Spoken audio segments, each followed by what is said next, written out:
21ல we got married சொன்னால.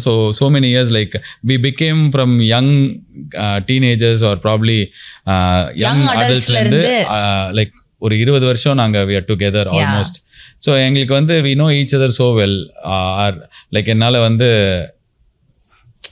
நான் ஒரு பொய் சொல்லிவிட்டு அவங்கள சும்மா ரேண்டமாக ஒரு பொய் இருக்கும். இப்போ எங்கே இருக்கேன்னா நான் இடம் மாற்றி சொன்னால் கூட நான் மாட்டிப்பேன். ஃபோன்லேயே என்னை கண்டுபிடிச்சிருவாங்க. இல்லை நீ பொய் சொல்கிற அப்படின்றாங்க. ஸோ லிட்ரலாக நான் என்ன பண்ணாலும் நான் ஏன் இப்படி பண்ணுறேன்றது அவங்களுக்கு தெரியும். So it is a great relationship. அது சில நேரம் ஸ்கேரியாக இருக்கும்.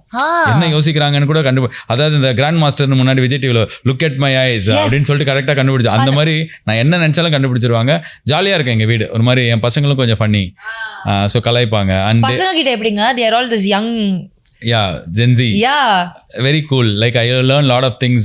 இப்போதான் கோபிநாத் அவரோட ஒரு ஷோ பண்ணும்போது நான் அவருக்கு வந்து I mean Gopinath show it's a W அப்படின்னு. என்ன அப்படின்னா என்ன W? கோபிநாத் உங்களுக்கு தெரியாதா கோபிநாத் சார்? இது Wனா it's call W is like win.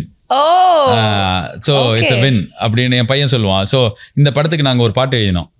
Ris due மாமு மாக் டியூ மாமு அப்படிலாம் எழுதினோம். ஸோ அப்போ அவன் கேட்டான் என்னது இதெல்லாம் ஜென்சிரா படி யூஸே நோ ரிஸ் அவன் அப்படி பண்ணி ரிஸ்ன்னுவான். ஸோ ரிஸ்ரா அப்படின்ற what cringe rizz is for my age people not people of your age அப்படின்றான். என்ன நீ தானப்பா சொல்லுவேன். ஆமாம் ஜென்சி விஷயம் ஜென்சி பண்ணால் தான் கூலாக இருக்கும்.